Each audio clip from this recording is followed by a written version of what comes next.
Good morning, everybody. Good morning. Thank you, Jean-Rene, JR, to his friends, his new friends like me, for being here. This is a terrific event. This is my second time being here, and it's great to see you all.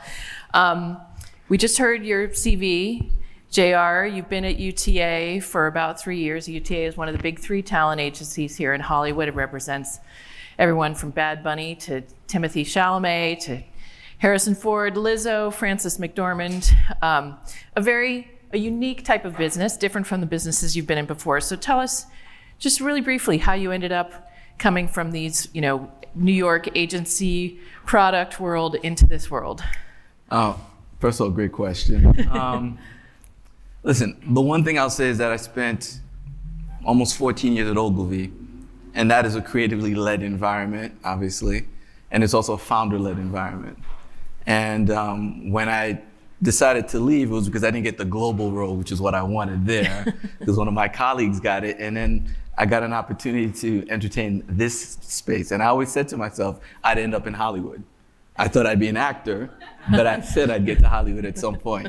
And that's the honest to God truth since I've been a child. So when I had the chance to meet with our leaders at the company, what resonated with me was I came from a founder-led environment. This is a founder-led environment. I can understand the journey that the company is going to be going through as it continues to scale and to grow. And the fact that I've been engaged with storytellers for a significant portion of my life, this only gave me another chance to see storytellers operating from a different platform. Because if you think about where we are, we sit at the nexus of, culture, communications, media, sports, you name it. We are there, we're able to curate and create an experience that shapes culture. So for me, it was an opportunity I couldn't pass up. So what's the first very Hollywood thing that happened to you when you got here, or the most Hollywood thing that's happened to you working at the agency?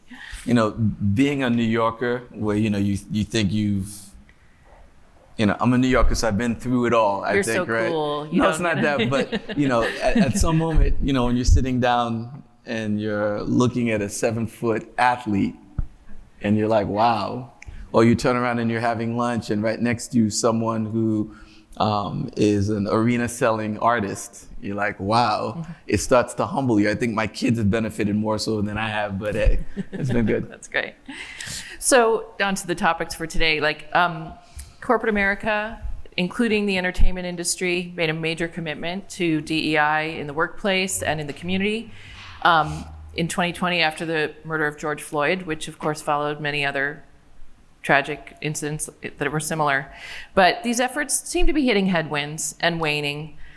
So how does UTA see this effort as a business priority, and how does the company keep it a priority? It's a great question. Look, I think 2020 was trying for everyone. We're at this moment again in where we are as a world and how we have to navigate these challenges. The one thing I'll say I thought about corporate America is I think everyone was caught on their back heels. So there was a necessity for people to be performative, to do some cosmetics, if you will. And the reality is more organizations either are fully committed or they've started to taper off because of other pressures that we're dealing with in the world. For UTA, DEI has been a business imperative, and critically so, because as I said before, we sit at that point where all things come together as it relates to how our culture is being shaped and how our culture is being influenced by all of the different elements that we play with, whether it's sports, whether it's media, whether it's, film, music. So if we're gonna do that work globally, we're gonna have to make sure that we're able to connect with cultures and people who can speak to that, who have stories to tell in that regard. So from that standpoint, we do a lot of work in terms of investing our resources to make sure that we bring in the talent that is diverse, that is represented, but not only just bring them in, but help them to grow. Because it's easy to bring people in because you've got the fancy name of a company, but it's a whole other thing to make sure that you put in the infrastructure or the scaffolding, as one of my colleagues likes to say, to ensure that they want to stay in the organization for the long term. And I think what I've seen over the last 2.5 years, and we just recently did an engagement survey, And it's showing that when it comes to questions around people sensing that the company is committed to diversity, one, by the sheer numbers that they're seeing in terms of diverse talent coming, not just at the junior level, but at the mid and at the senior levels, they're seeing marks there. When you're measuring, do people feel that they belong in the organization? And does the organization give me a voice and a place for me to speak? I mean, UTA thrives off of people having a point of view. That's what's going to help us to be successful, having a point of view. So you see scores that are rising in those areas there. So I think we've done a pretty good job in terms of, one, bringing people in, helping them to grow in the organization. And also the other thing I think is always interesting is when you sit in an organization, particularly when you're trying to attract people who identify as diverse, they always want to see people at the more senior levels who look like them.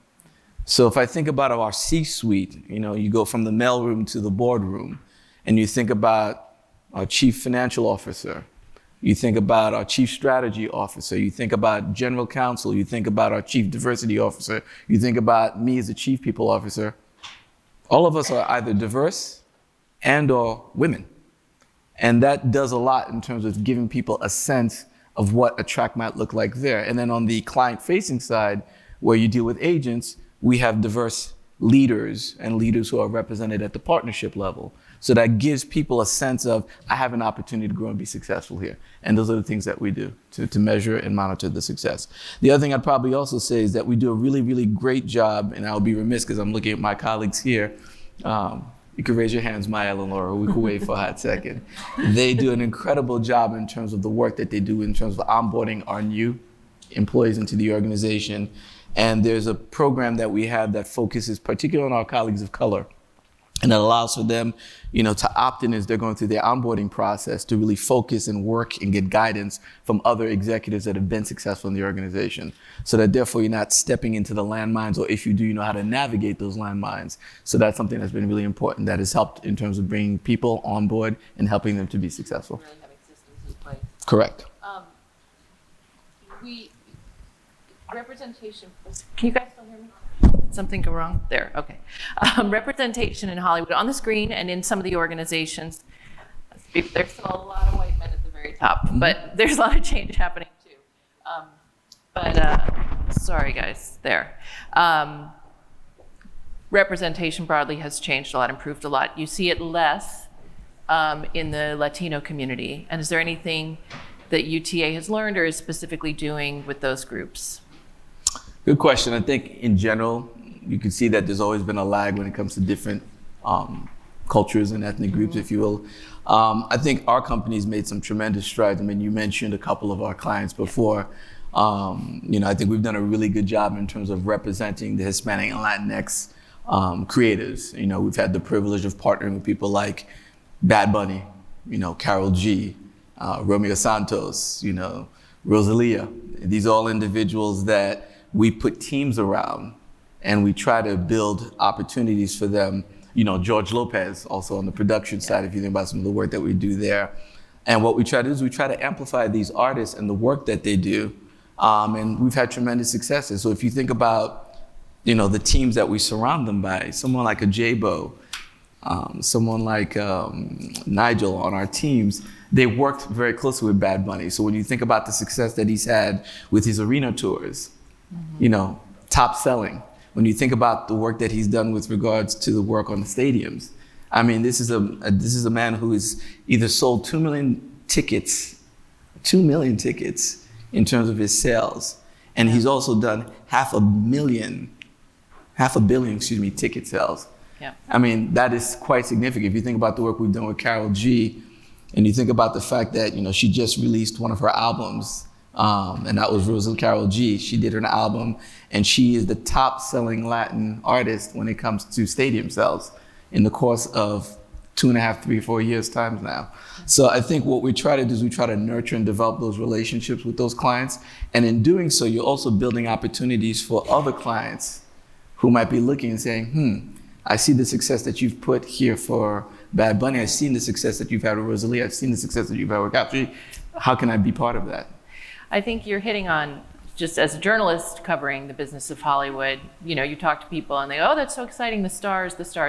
Yeah, sure, that's exciting, but you're also, you're telling stories about the storytellers, you're holding people accountable who are creating the culture. And I think you see like if any of you got to see what Bad Bunny did on Saturday Night Live last weekend or 2 weeks ago. 2 weeks ago, like a true sort of bicultural presence on the show in a way that you really hadn't seen before. And I think having an impact on those, anyway, we're here to hear from him, not me, but I think it's important. It's important who is managing how these stories get out into the world.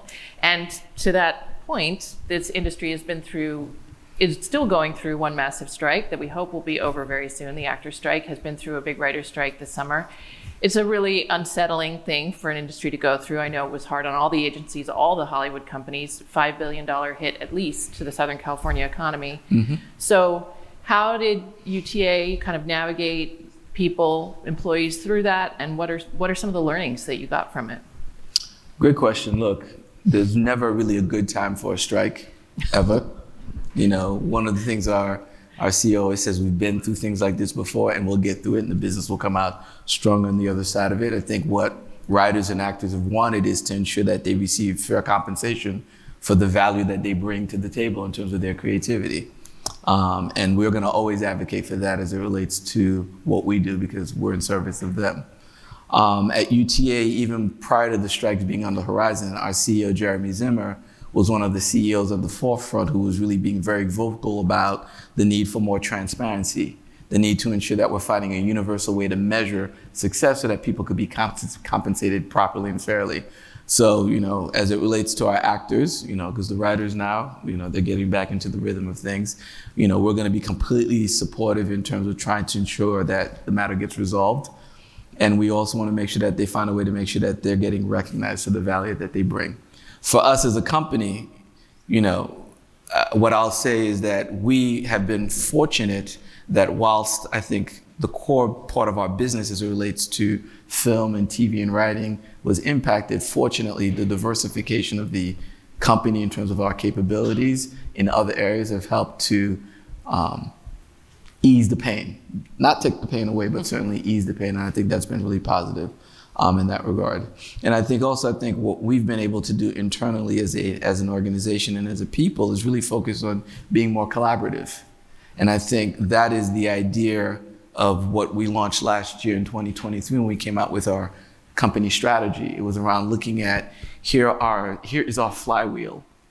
And the flywheel allows us to look at all of our capabilities and think about how can we leverage our clients against all those capabilities, or as many as we can, to make them stickier to the company, to make them stickier and appreciate the work that we do. And I think one of the things that we did was focus on, this part of the business is impacted, but how do we think about other parts of the business where we can activate our clients and give them support? So it's been good. And here's hoping it will all be over soon. Mm-hmm. Indeed. You touched on some of this just in that answer, but do you have anything more to add about in these times of challenge, the strikes internally in this community, the kinds of things Steve was referring to earlier, this war, economic uncertainty? What are some of as a business, you have your flywheel, but as a corporate culture, what are some of the core values that you have, held to kind of keep your employee base stabilized through these really challenging episodes? It's a good question. Look, I think our culture has been anchored in a couple of key things. Collaboration, the importance of being innovative, the importance of being entrepreneurial. Again, as I said, as being a founder-led organization, those are the things that have helped us to be successful. And I think what we've tried to do is ensure that our employees are rallying around that. We do programs, we take on initiatives like Fireside chats that we do internally within the organization to further push the idea of collaboration and exchanging of ideas. We push for entrepreneurship, not just in terms of the existing businesses that there are, but if you look at some of the more successful businesses that we've had in the last few years, those were organizations or parts of the business that came about audio that were not there beforehand. So the idea is, how do you show our employees a path and how do you show them the values that you want them to live by? Is you support that, you take risks and you say, we want to push you to have a point of view, to think about things in a different kind of way. And then you'll see businesses that start to pop up in terms of the work that we've done on our digital landscape, the work that we're doing in terms of brand and the work that we do in the brand marketing area. We didn't have UTA marketing 3 or 4 years back. We had an idea, and it came from internally within the organization. Our audio business is huge, and that came about through entrepreneurship and risk taking. And what you do is when you come up with those ideas, how do you not take those services and allow people to partner with you so that therefore you can give clients greater experiences? So those are some of the things that we've done and we focused on. You talked about all these divisions and how they're growing, and UTA has also made a number of major acquisitions of other businesses in recent years, a couple of literary agencies, a search firm. How do you, some of them are, in different cities around the world, some of them are actually incorporated into your business here.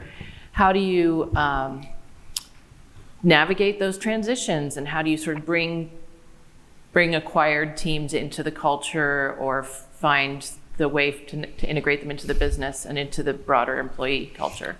But it's a great question. Look, UTA is 2,000 employees now.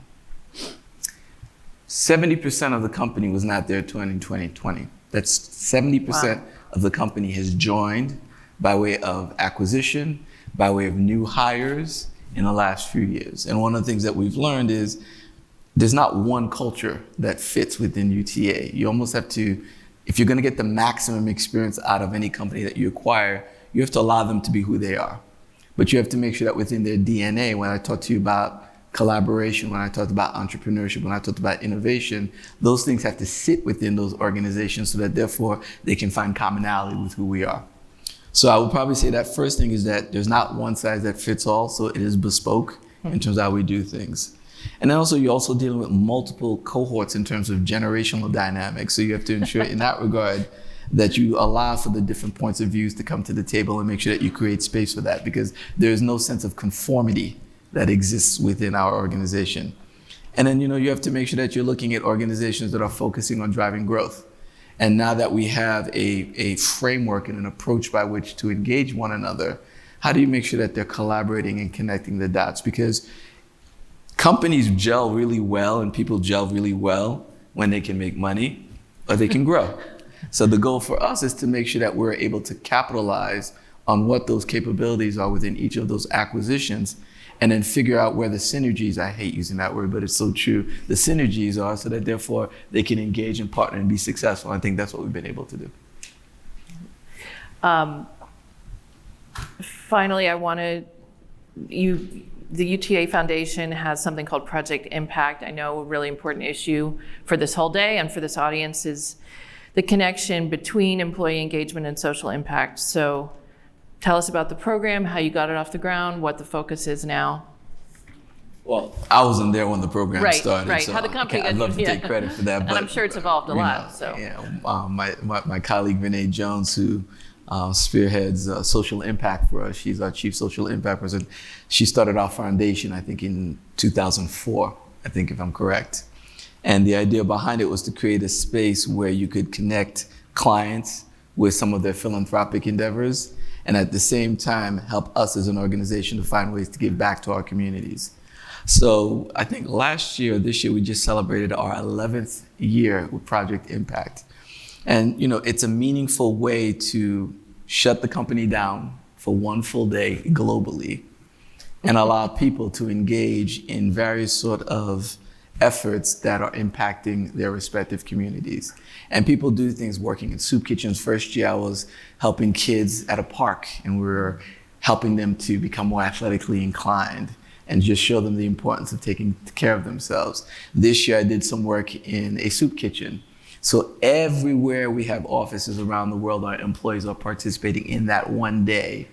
And they do work beyond that, but that is the one day that the organization shuts down and says, it's not about the revenue, it's about focusing on what we can do to give back to the community. And it's been a tremendous success. So I enjoy it. Terrific. Well, it's a great initiative and a good place for us to end. Thank you so much, JR, for being here today. Thank you all. Appreciate it. Have a wonderful day. Appreciate it.